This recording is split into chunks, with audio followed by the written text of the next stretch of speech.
বাঙালি নারী জাগরণের অগ্রদূত বেগম রোকেয়া সাখাওয়াত হোসেনের নারীবাদী কল্পকাহিনী সুলতানার স্বপ্ন। ১৯০৮ সালে প্রকাশিত উপন্যাসে নারী মুক্তিকথা ও নারীকে অর্থনৈতিক কর্মকাণ্ডের চালিকা শক্তি হিসেবে বর্ণনা করা হয়েছে। শতাব্দী পরে সেই কল্পকাহিনীকে খানিকটা বাস্তবে রূপ দিয়েছে মোসাম্মদ সুলতানা খাতুন।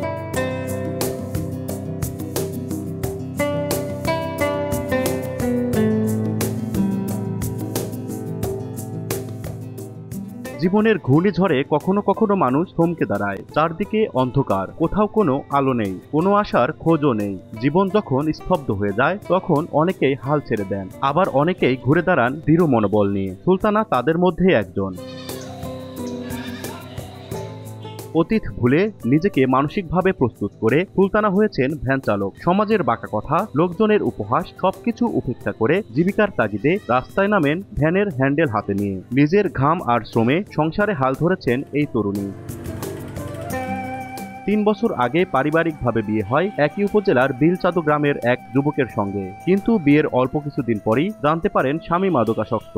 অভাব আর অশান্তির জীবনে বিস্ফোরা হয়ে দেখা দেয় নির্যাতন। এক সময় ধৈর্যের সীমা পেরিয়ে গেলে ফিরে আসেন বাবার বাড়িতে। সেখান থেকেই শুরু হয় তার সংগ্রামী জীবন। শুরুতে অন্যের অটোভ্যান ভাড়ায় চালাতেন সুলতানা। প্রতিদিন উপার্জনের বড় অংশই দিয়ে দিতে হতো ভ্যানের মালিককে। পরে বাবা মা কিস্তিতে টাকা তুলে মেয়েকে একটি পুরানা ভ্যান কিনে দেন। এখন এই ভ্যান নিয়েই সকাল থেকে সন্ধ্যা পর্যন্ত রাস্তায় ছুটে বেড়ান সুলতানা। দিনে আয় হয় ২ থেকে ৩০০ টাকা। সেই টাকাতেই চলে সংসার। আব্বাকে দেখতেছি, আমাকে দেখতেছি। আমি বসে তো লাভ নাই, গাড়ি চলা খাওয়া লাগতেছে।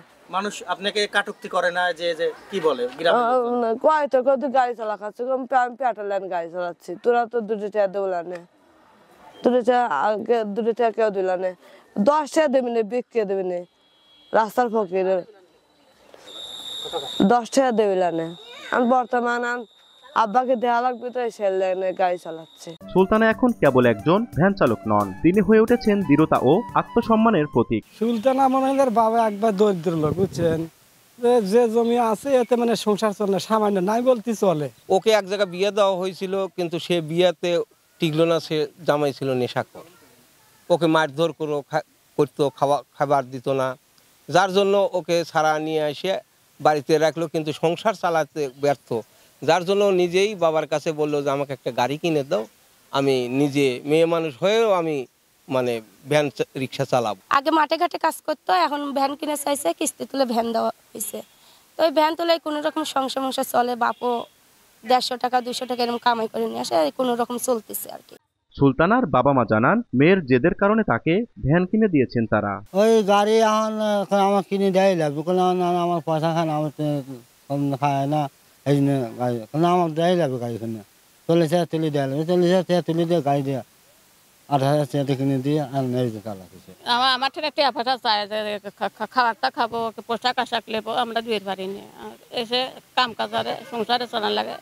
তো আমাকে বলে মা আমাকে এখন অটো কিনে দাও, অটো চালা, তোমারও দেবো, আমি কিছু নেবো। কিনে যে ৪০,০০০ টাকা তুলিয়ে যে অটো কিনে দিছি। মোসাম্মদ সুলতানা খাতুন পাবনার ফরিদপুর উপজেলার বনোয়ারীনগর ইউনিয়নের সোনাহাটা গ্রামের বাসিন্দা। অদম্য এই সুলতানার স্বপ্ন ও গল্প হতে পারে সমাজের অন্যান্য নারীর জন্য অনুকরণীয়। সবুজ মোল্লা, সময় সংবাদ, পাবনা।